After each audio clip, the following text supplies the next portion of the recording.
Okay, first I want to introduce Young Lee. Young Lee is taking names and phone numbers of the people who are interested in forming investment groups. So as a group, you can go to the bigger lenders and buy multiple properties. So who is interested that hasn't already given Young Lee their name and phone number? There's several people. Okay, here's Young Lee at the end of the seminar. So in this corner, you're taking names and phone numbers, okay? All right. Okay, are there any other questions before I get going? Yes? Yeah, question. What he did in a situation where the owner keeps on paying first, but doesn't care about the juniors? The owner has to pay all of his lenders. Yeah, but he knows he's already in trouble. Any lender who's not being paid has the right to start a foreclosure. Right, but if he keeps on paying the first, That's even better. So, you mean if you hold the second, you put the place in foreclosure on the second, right? and the owner's paying the first? Great. Yeah. That's less money that you need to put out to keep the first current. And for some crazy reason, I have seen that happen. I don't know why anyone would do that. I think the question maybe he's not understanding is that if you go to a trustee sale, it doesn't matter what position you're in, you take over the ownership of the property. Is that what your question is? No, I just know some people that, you know, they said, you know, I don't care, I just pay the first so I can stay in this house. It doesn't work. That was the reason. No, when somebody borrows money on their house, they are putting their house up as collateral for that loan. So they've got to pay every lender. Not only do they have to pay their lenders, they have to pay their property taxes and their insurance. If you're a lender and you're getting your payments, you can still start foreclosure. If the owner doesn't pay his insurance, his property taxes, that jeopardizes all of his lenders. And so if you read the fine print on your loan document, on your deed of trust, you're agreeing to pay all the lenders, property taxes, insurance, and you're agreeing to keep the property in good condition. Do you know that a lender can actually start a foreclosure if the owner doesn't keep his property in good condition? That's a requirement of your loan documents. Because if the property is not in good condition, if the property is let to go, run down, the lender's security is less, and he has the right to foreclose. Right? Okay. Okay, so where should we go from here? We talked about the junior lender buyouts. Okay, who wants to hear the best deal I've ever done? Yes. I have a question following what he said. Now, you're the second and third. How do you know whether or not the owners continue to pay the first or not? Okay, let's say you fall behind the first. Yes, if you're the holder of the third, right? There's a couple ways. You can contact the first and the second, show that you are the holder of the third, and ask, what is the status of these two trustees? Because if they are delinquent, I intend to keep them current. Okay. You can pretty much assume that if the owner is delinquent paying you on your third, you can pretty much assume he's also delinquent on the senior loan. There are exceptions, but pretty much always they're delinquent on all their loans. So during the process, I gotta ask the first and the second on a monthly basis whether or not owner has sent the check. Well, I would simply be sending them the check automatically. Once you know the amount needed to keep these current, I would be sending them automatically their money. Okay. And if the owner is crazy enough to be paying them, right, and you duplicated his payment, that simply reduces the principal on the loan. Okay. Now, for the first and the second, by law, they have to accept your payment as a surrender? Yes. Okay. They will accept the money from any junior lien holder because they know he has the right to protect his position in the property. Right. Got it. Thank you. All right? Now, The example I'm going to give you now is just one that I did last year. That's still ever? Huh? That's still ever? That's still ever. Middle this year. Well, this was last year. Is that that $1,800? That's the one. No, I mean $482,000 in 1 month. All right. Did you go on vacation? Anyway, this house, the market value is, you know, it's a big, beautiful home on the sand in Seal Beach. I live a couple blocks from the ocean. This was right on the ocean. Market value is a huge house, like 5,100, 5,200 square foot house. Market value is about $5 million. Okay. And I'm just giving you this example because it's entertaining. The first on the property was $3 million. Okay. The second on the property was, let's see, right around $300,000, about $295,000. Okay. And the third on the property was $1.3 million. This was a seller carryback. Okay? Now, the property owner bought, I happen to know that this property was sold recently, fairly recently. The holder of the third was the former owner of the property. And I just noticed this property month after month, nobody ever moved into this property. And I said, what's going on here? Why did this new buyer of this property ever move in? So I checked the title, I just called customer service and asked to see, what all the loans were on this property. And this is, what came up, the $3 million first, the $295,000 second, and the $1.3 million third. Well, then December 10th came along. And I said, I'll bet you anything this guy's not going to pay his taxes. Sure enough, December 10th came and went, and the taxes were not paid. So he is now in default.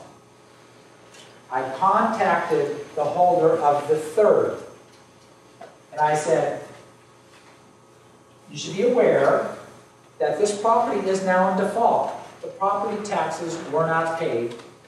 The owner has never moved into this property that she had just sold to him. And I said, please check the first and the second to see if they are being paid. Because I'll bet you they are not being paid. Because, see, my business is processing foreclosure. I initially called her to get foreclosure processing business. So, she in fact called the first and second. They were not being paid either. So now I said, you're in trouble.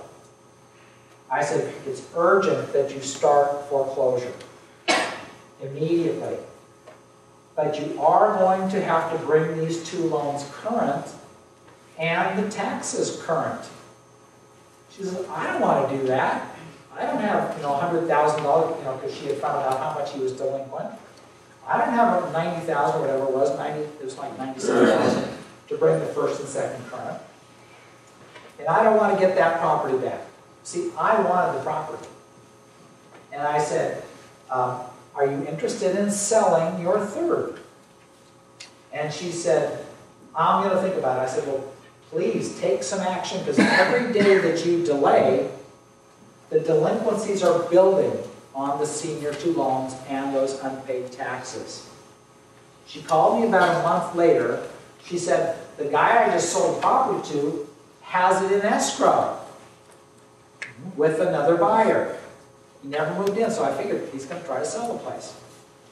He's in escrow. He said, and now all they're going to pay me on my third is $845,000.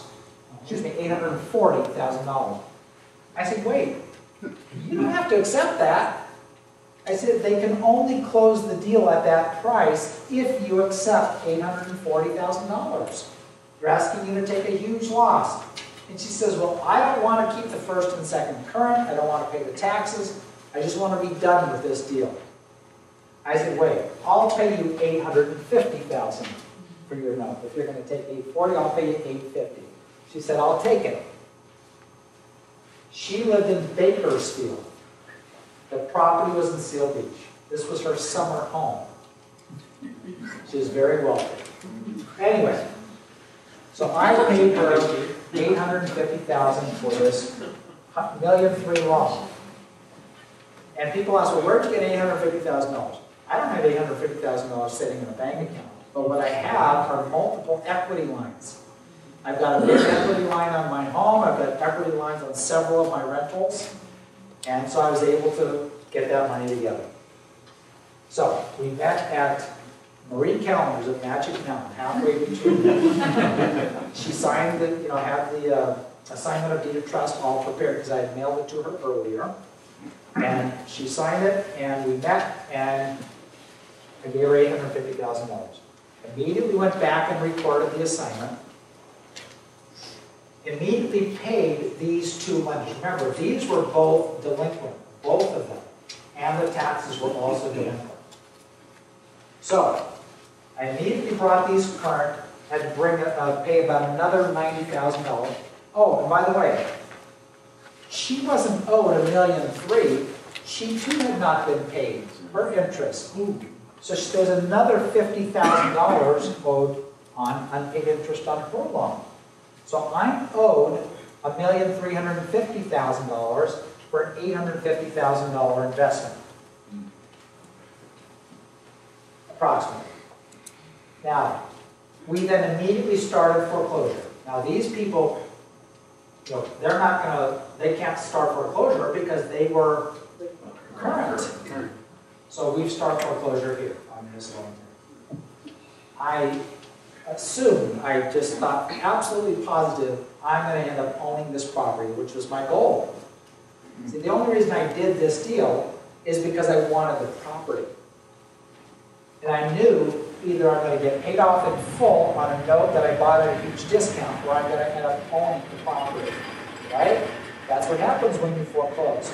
You either get paid off in full, or you get the property.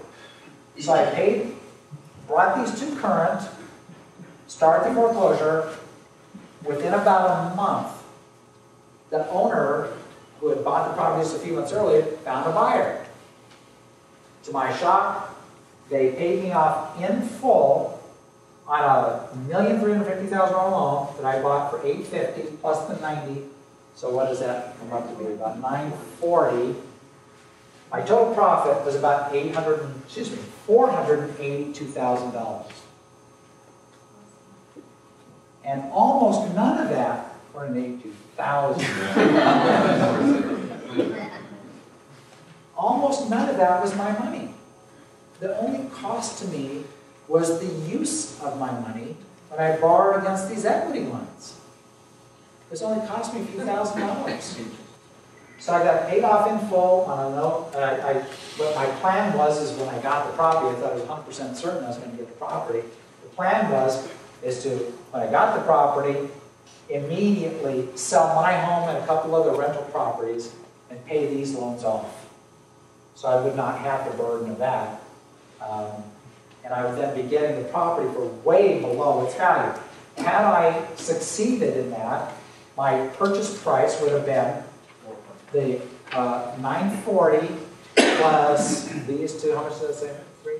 It was like 4.2 something million for a property that's worth about 5.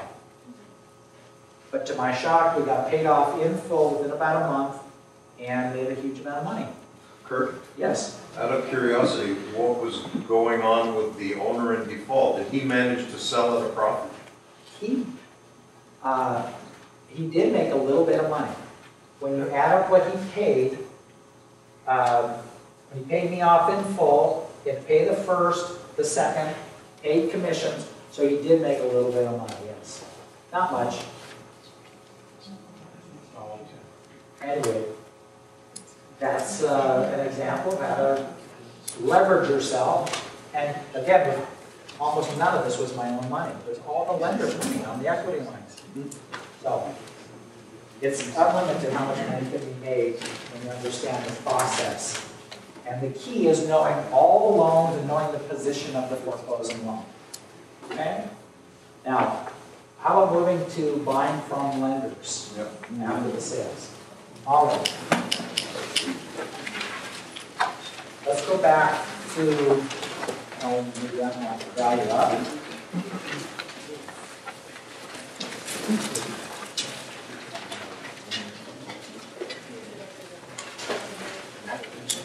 Okay. Let's see, the market value again is 500,000.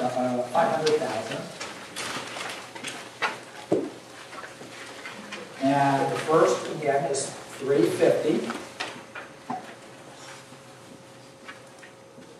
And the second is 150. Okay. Let's move the asterisk to the second. Okay? If the second is foreclosing for 150, when this goes to trustee's sale, how many people are going to buy that property? No one's going to buy that property. When the second takes this property back for $150,000, do you think they want that property?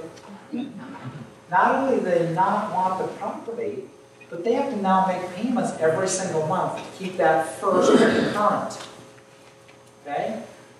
If I were interested in this property and the second is foreclosing on that property, the minute nobody bids on that property, I would offer this second lender $20,000 for this property. That's what I would offer.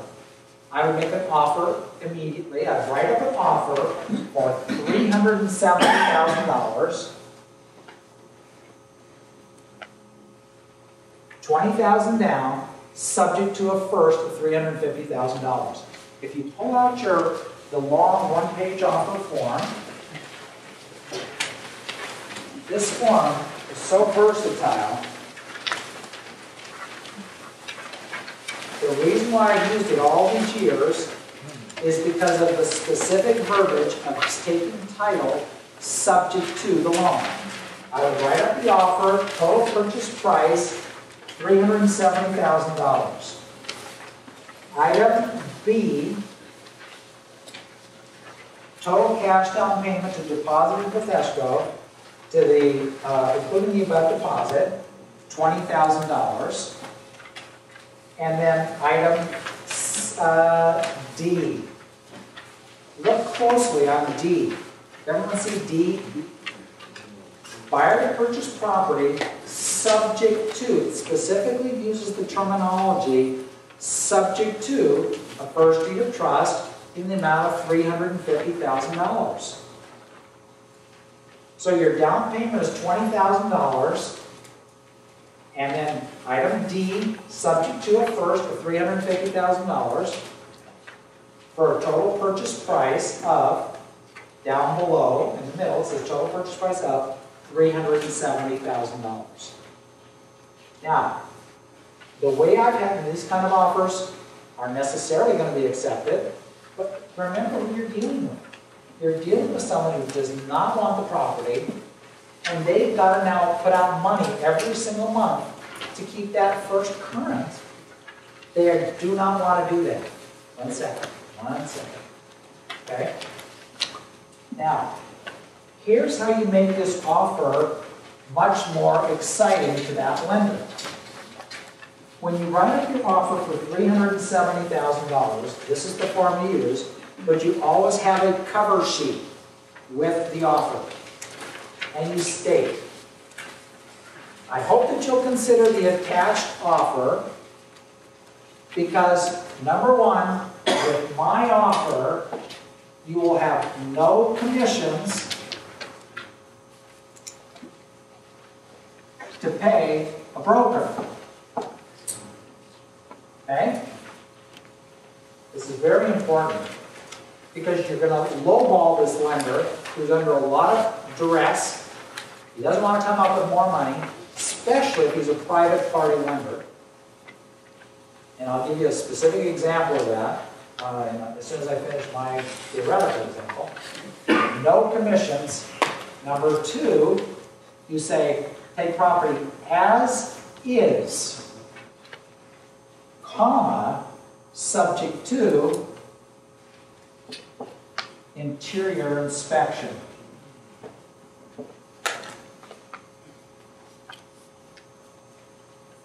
And approval.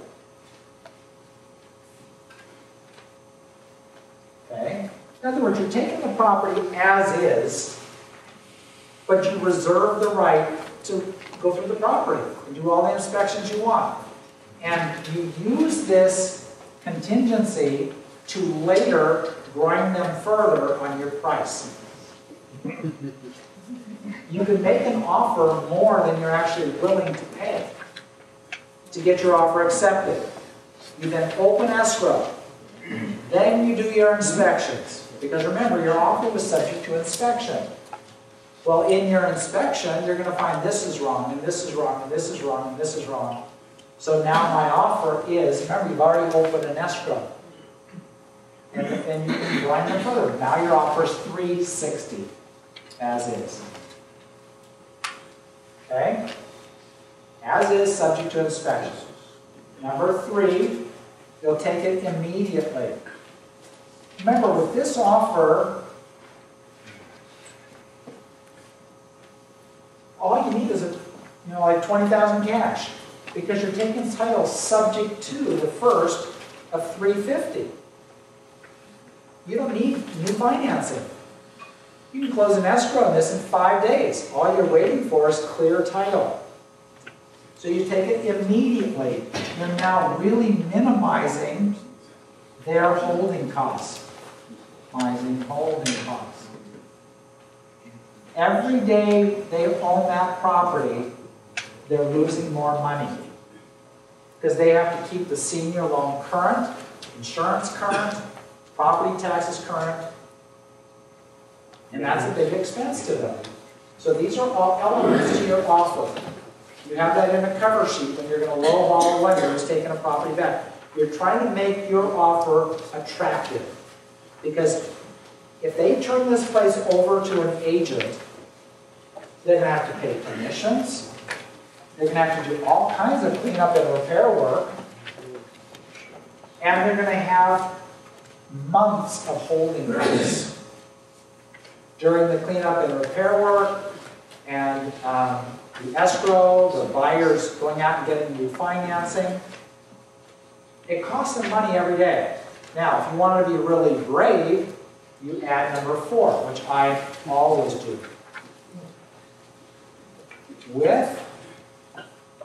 Without possession. No eviction required.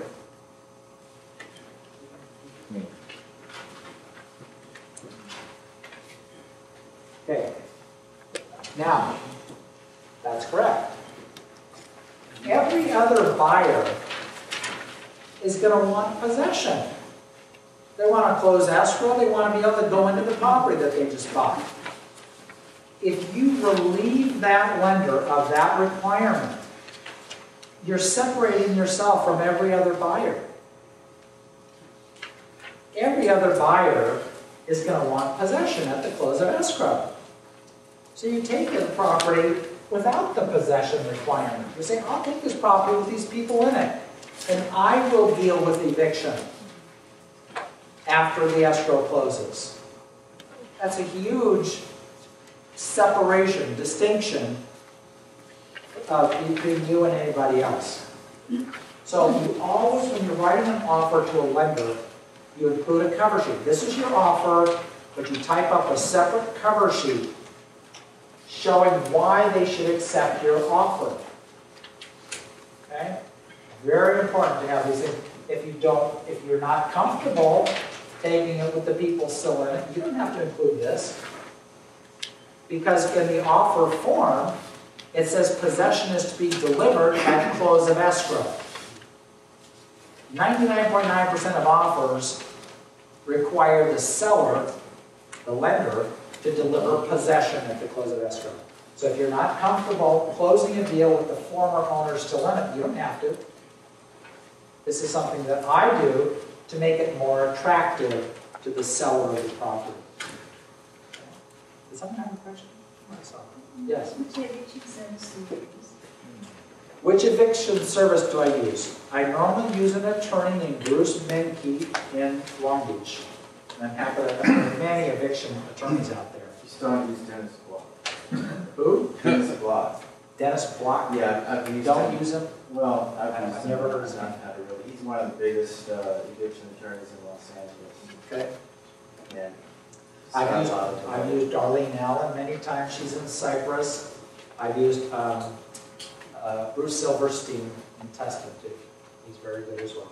There's lots of them. It's Menke, how do you spell that? M-E-N-K-E. Darlene Allen in the city of Cyprus. But you can call the office tomorrow. I'll give you their numbers. But there's lots of them. Anyway, it's very important when you're making an offer to a lender, you make it simple and you give them these points so they can see that you're serious. You can close a deal in 5 days, 3 days. All your offer is subject to is a quick inspection of the property and clear title. Remember, your offer to a lender is subject to clear title. That home, I bought a property a few years ago. I knew that when that lender took it back at the trustee's sale, there was at least $10,000 in unpaid property taxes. I didn't buy that at the trustee's sale, so I didn't have to pay those taxes. My offer to that lender was subject to clear title. When he accepted my offer, I know he didn't realize there was another $10,000 owed in back taxes. But my offer was only subject to clear title. It had to be clear when it came to me. So that was another $10,000 expense that they had to sell the property to me. Yes. In a situation where you're purchasing the second and you're having these, This is repos. This is buying lender-owned property. Now, were you thinking buying the second from the lender or Yeah. buying the property at a trustee's no, sale? buying the second from the lender, and let's say there's a third and this takes a couple of days to negotiate or hammer out. How do you prevent the third from filing a notice of default before you can on the first, if you were buying the second? If you're buying a second, you don't care what's happening on any thirds or fourths. It's irrelevant to you. Because remember, your foreclosure on your second eliminates anything below. But what if the third notice files their notice of default a couple of days before you? Doesn't matter. If you're buying a second, it doesn't matter what the junior lenders are doing. They are wiped out. Now, theoretically, if they're below you in third position, they can pay you when you current. So you're only concerned with those that are above you and Not below concerned with you. those that are below you. Right, yes. In the situation that you have people living in the house, how do you do inspection? The law requires an occupant to allow the owner of the property access with a 24-hour notice. A lot of people don't know that. I have 220, 230 apartment units. With a 24-hour notice, I can get into any one of them. And that same thing applies to the lender, has a right to go into his building or allow you as the buyer to go in and do the inspection with a 24-hour notice. So the lender then, the Is the lender that owner. you're buying from need to notify the owner. Right. I mean, previous owner. That's right. Okay. That's correct, because he's a tenant.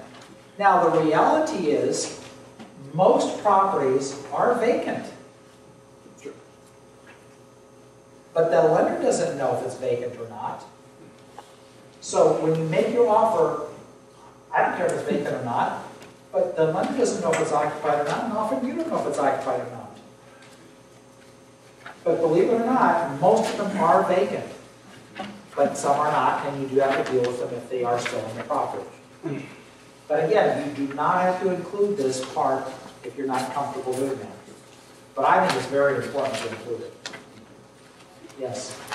If I buy a second, I am responsible for the first. But if it's a third or the fourth, gone. it will be wiped That's correct. out. Only if I buy the second, I am responsible for the first. Yes, you mean if you bid at a trustee sale Yes, on the second deed of trust, yes. and then you are the owner of the property. Let's find one of those. Look through the trustee sales and find a property with the asterisk not on first. Actually, I was thinking in general. Okay, well, let's look at a specific property. Page 2, very top property.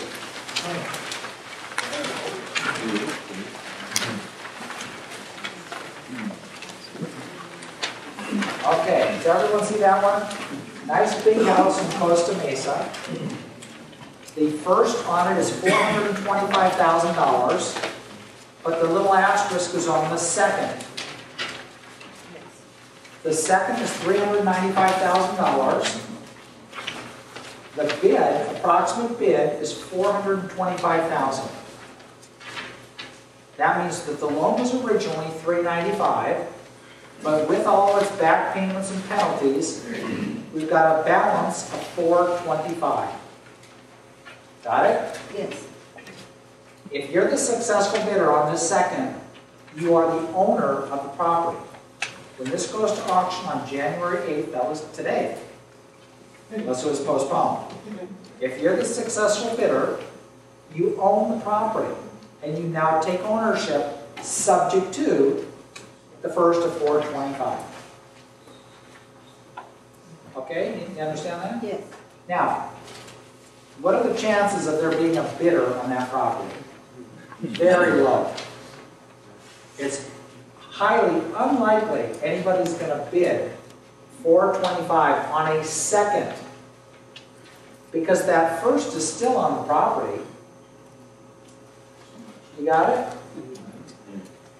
So, if nobody bids on that second, offer them $100,000. Say, I can give you $100,000 for this property today, for 5 days. I'll take title subject to this first, so you don't have the burden of keeping that first current month after month after month. I'll take the property with no commissions. I'll take the property as is, subject to interior inspection. I'll take it immediately, minimizing any additional holding costs. And I'll take it with or without possession. I don't require possession at the close of the escrow. We can close in 3 days. As quick as you can give me clear title, we can close this deal. So you put $100,000, if he accepts it, you put $100,000 into escrow. You close the deal as soon as you can get clear title.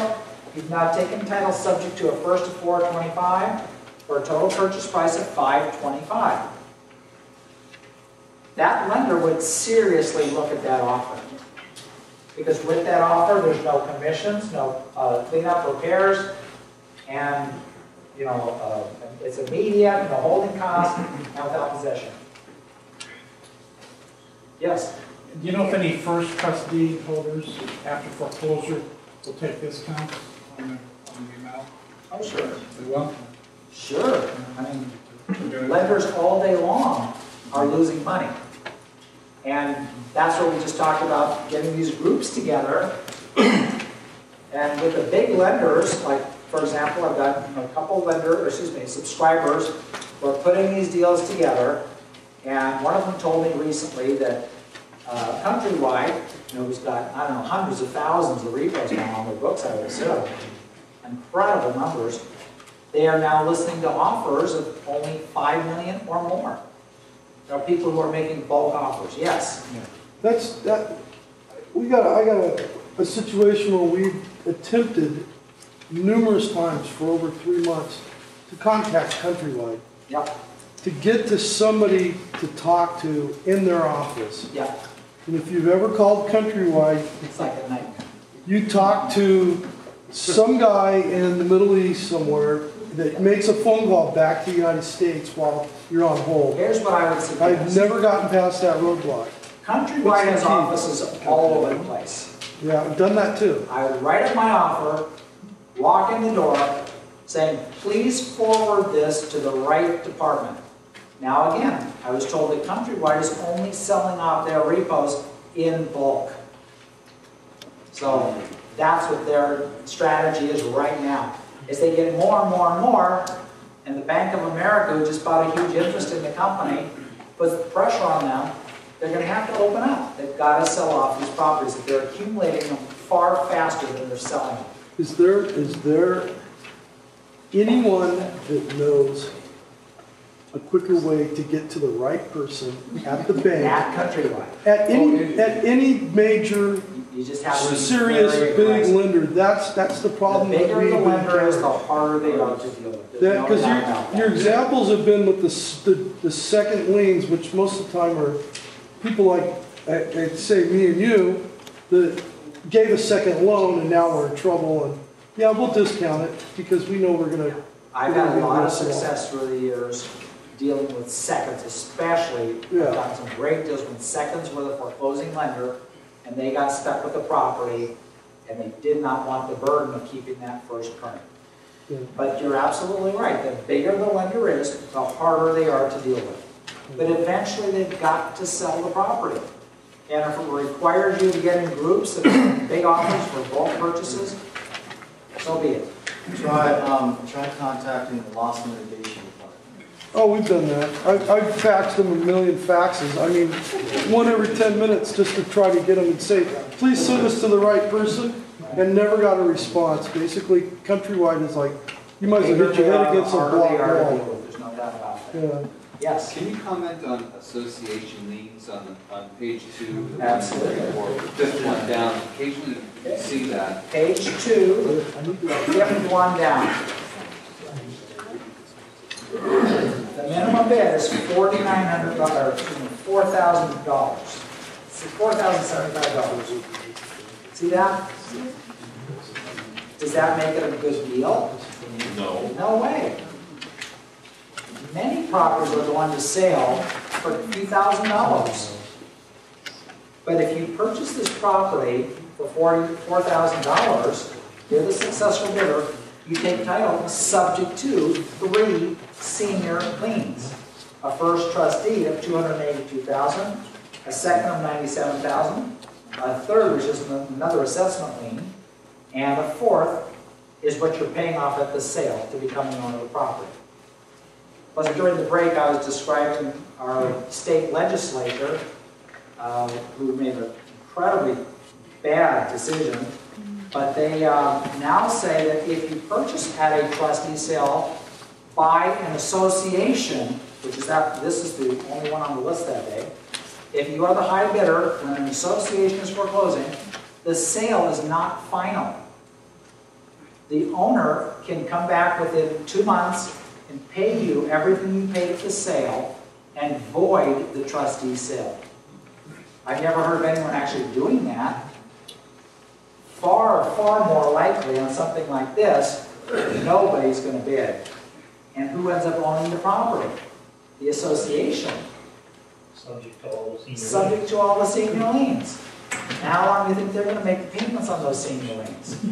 Probably they're never going to make even one.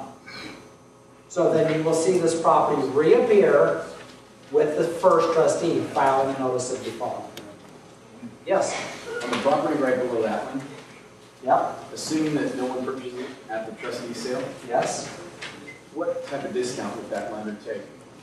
Well, it's a condominium and you know, they're really going to regret making that loan.